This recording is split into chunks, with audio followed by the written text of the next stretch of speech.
It's Friday, September 23rd. From inside the WTOP newsroom, this is the DMV Download, brought to you by the men and women of Steamfitters Local 602. Get an estimate and learn more at steamfitters-602.org.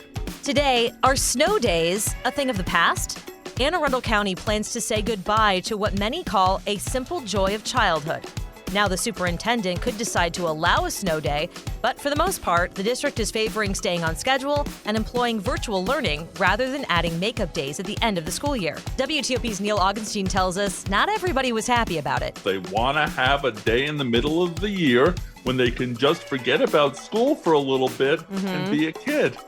And with nearly every student and teacher mastering virtual learning, many other school districts are looking to academically streamline winter and avoid unexpected snow days. WTOP's Kate Ryan says it's something school boards have been mulling over across the region.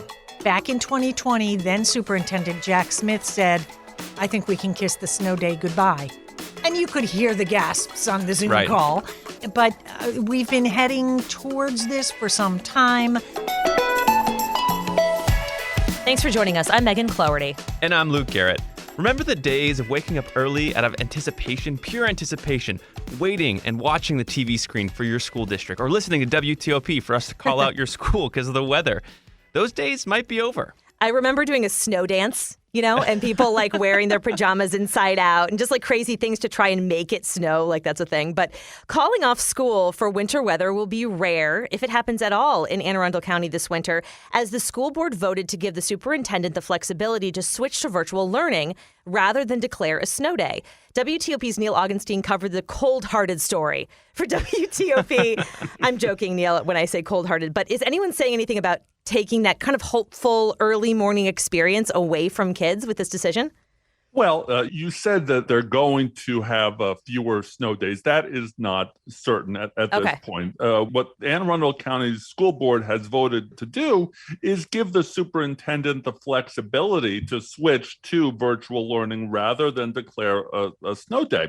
And the plan would give him the discretion to authorize either synchronous learning where the teachers and the students interact live, or to have asynchronous learning where the students work on assignments by themselves at home. The virtual school day would be approximately 4 hours long.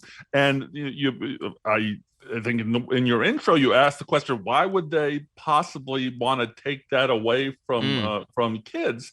But the answer is, the hope is that by having this flexibility, they can avoid having to tack on extra days at the end of the year if too many snow days are taken. Right. And so what would that really look like? Because as we said, right now, you look towards your TV channel, your local news organization to see whether that day has been canceled. But now you have to wait for your superintendent. Is going to happen before, the weather comes, after? Do we know that yet? Well, the superintendent already is in charge of making that decision, right? That decision is made every day, whenever there's impending weather. And, we at WTOP wait to get our calls or our signals from the different school districts. So, the answer is always and will continue to be made on the spur of the moment by the people who have to make that decision. What this gives them the chance to do, though, is to switch to Plan B so that they can get in the 4 hours of learning that's required, either with watching the teacher streaming with the kids, or the kids doing their own work. And so, that will help them to accomplish the goals that they need to meet all of the state requirements. Neal, as we know, even before the pandemic, it's long been a guessing game for school districts to play, right? How many snow days should we build into the calendar? And usually it's about 3 days. It seems like that's sort of the average, but oftentimes that isn't enough, depending on the winter you have. Is Anne Arundel not building in any snow days at all, or how are they handling that? No, they will continue to have their 3 built-in days. Oh, they are? Okay. And yes. Under the state guidelines, the school systems can use a total of 8 days of virtual learning, and that can be either synchronous or asynchronous, but no more than 3 of those 8 days can be students just working by themselves on prepared lessons. So the school district has the chance to do asynchronous, where the students are working by themselves, or synchronous, where they're watching and engaging with the teacher, or they can take a snow day. And so my sense of this is to give them the flexibility so they can all do what they need to do without having to extend the school year. Now, the Arundel County School Board, voted for this in a 6-2 vote. And one of those 2 votes that was opposing it was actually a student who sits on the board. Can you tell us what that student had to say and why they kind of disapproved this decision? Well, Zach McGrath is the student member of the school board, and it's kind of cool that he sits there with the with the other people, and he gets to have his say. He said that the students came up to him. And he said that this was actually one of the first times kids ever came up to him to voice their, how they were feeling, because this issue was so important to them. They would rather just miss school altogether than engage in a virtual day on a snow day. I think his point was they want to have that day off. They want to have a day in the middle of the year when they can just forget about school for a little bit and be a kid. Neal, did you ever do the thing where you had like a test the next day or something, and you're like, well, I don't know. They say it's going to snow. Should I study? Should I not? Some risk management. Exactly, risk management. Well, that is, I think that will continue. I don't think that it's guaranteed that the school district will switch to virtual. The superintendent said that when they have information that snow is coming or ice is coming, they will make the right decision. I think what he was doing there was suggesting, don't worry, there will still be plenty of snow days, but now we'll have the ability, if we need to call an audible and do this virtual learning. He didn't bite, Luke. I thought he was going to tell me some story about how he, apparently Neal Augenstein was a model student and always studied, no matter the forecast. Neal, thank you so much for being here. I appreciate it. Always a pleasure. And coming up after the break, which other school districts are forecasting a winter without snow days? Backed by the experience of its hardworking members, Steamfitters Local 602 is ready to take on your next commercial, heating, cooling, HVAC, or refrigeration project. Steamfitters Local 602 adds value to our community through its partnerships with local contractors and building owners, all while keeping the focus on improving the lives of its members and their families throughout the DMV. For work that's on time and on budget, go to steamfitters-602.org to schedule your next project. That's steamfitters-602.org.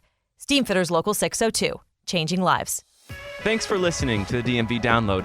If you like this show, give us 5 stars and leave us a review on Apple Podcast. We love hearing from you guys, and your reviews really do help other listeners find this, our area's only in-depth daily local news podcast. And thank you for making us a part of your day.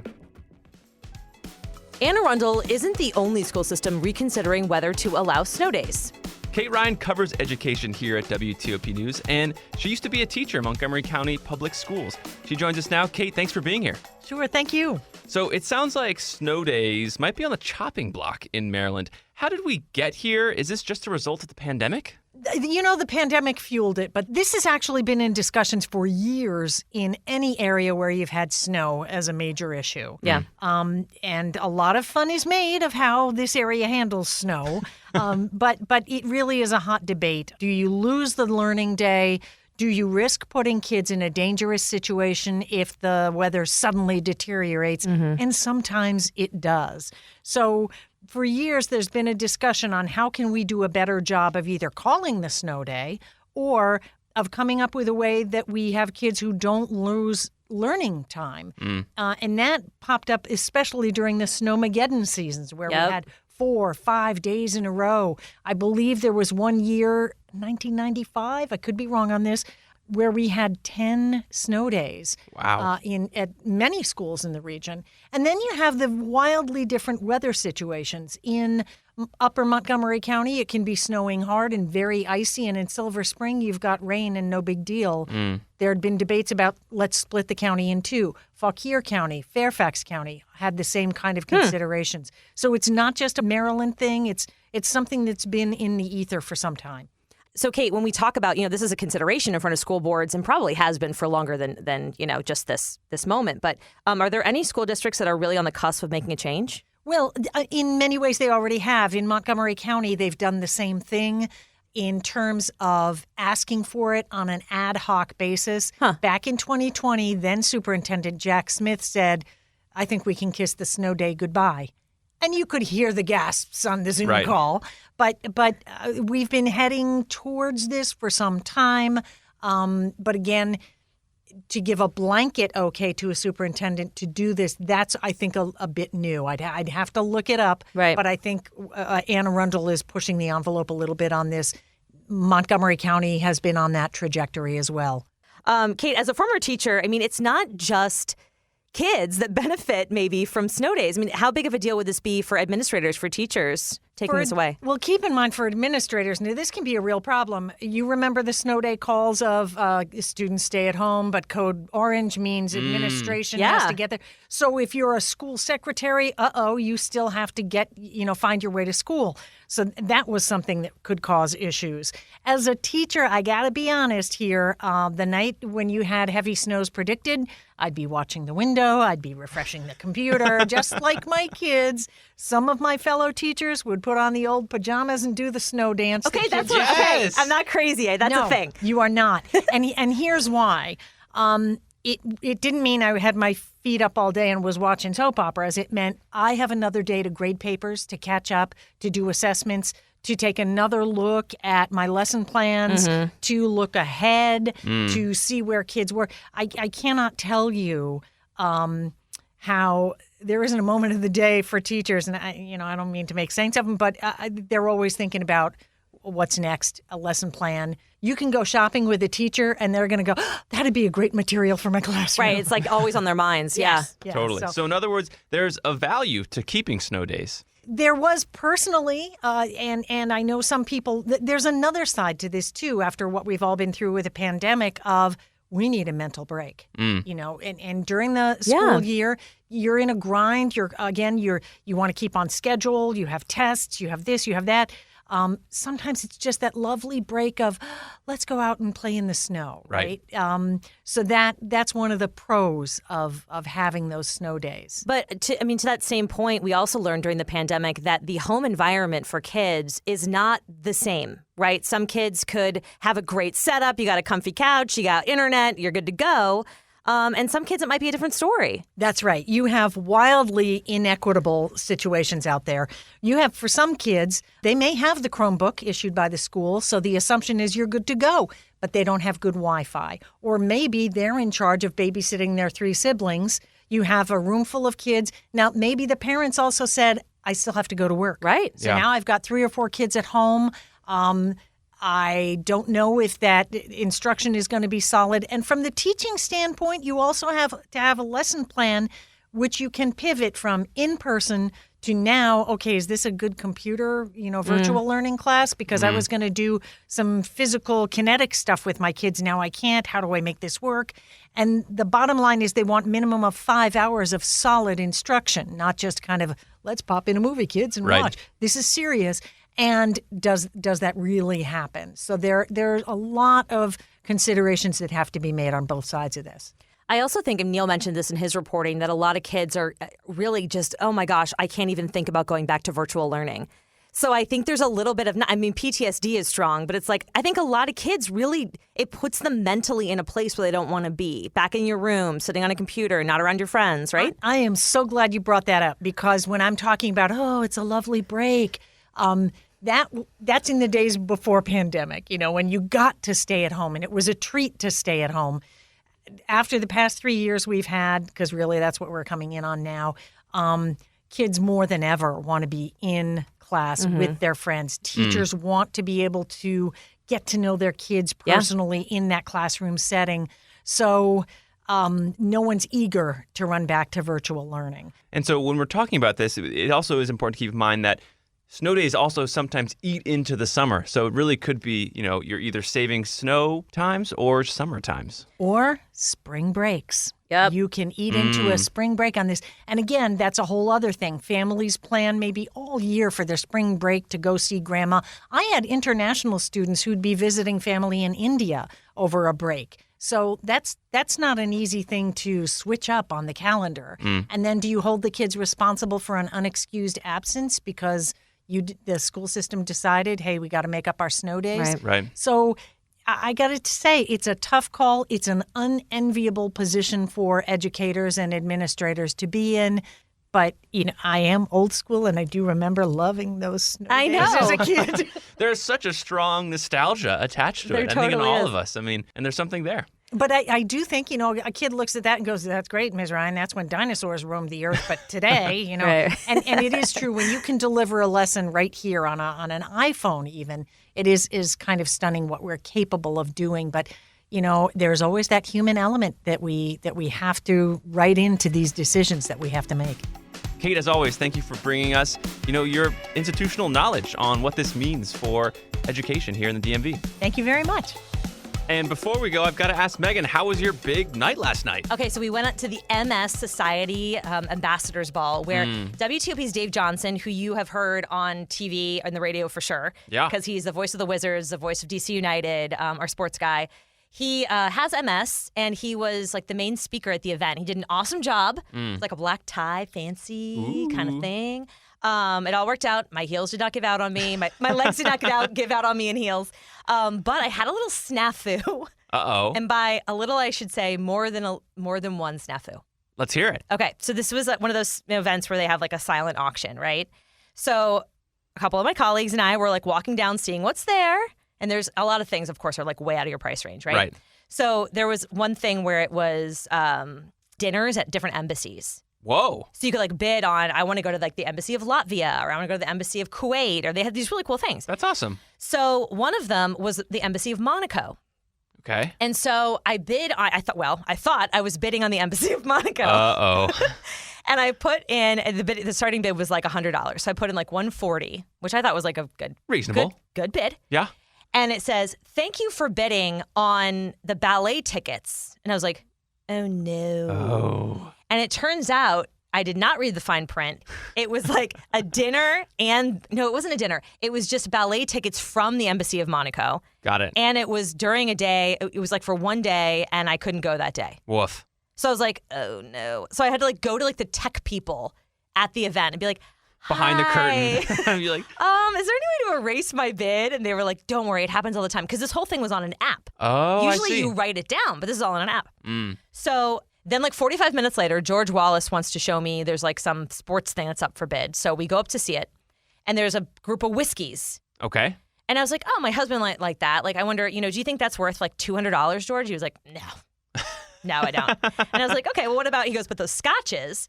So there were these 3 like Macallan scotches. They were really nice scotch. And so I had pulled up the whiskey on the app to see where the bid was. Yeah. And I put in the search bar, what I thought, the number of the scotch to see where the scotch was at. Right. And it said, thank you for bidding $502 on the whiskey. Oh. I was like, why is this keep happening today? So you go back to the tech team. I go back, and you had to put in like a number of each like thing had a number. So I was like, so I bid 502 on 503, and they were like, yeah, we see it. Dang. You're not allowed to do this anymore. I was like, You're banned. Okay. So I did end up giving money, but not through the app because I apparently am not allowed to do that. Well, it sounds like a good time though. Sounds like a good event. It was fun. It was really good. And actually, a shout out to the Georgetown University Phantoms. They have an a cappella group. Ooh. They were awesome. They performed. They did a couple songs. They were great. They have like a YouTube channel, and they're all over the place. You guys should check it out. They're really good. Acapella hits different. That stuff's good. Yeah, man. That stuff's really good. Well, that'll do it for us today on the DMV Download. We're sponsored by Steam Fitters Local 602 and our managing editor is Craig Schwab. And our music is by Real World. You guys can leave us a review or rate our show. And please tell somebody you know about this show so we can share the love. Yes. We are posting on social media, and I actually posted a video of the Phantoms. So you can check them out and some pictures from last night. And you can become a VIP listener at dmvdownload.com. And the DMV Download is a product of WTOP News. Listen on 103.5 FM in the D.C. region. If you're driving in Virginia, 107.7. In Frederick, Maryland, 103.9 FM. You can also check out all of our great news coverage online and on the WTOP News app. Have a good one, and we'll see you next week.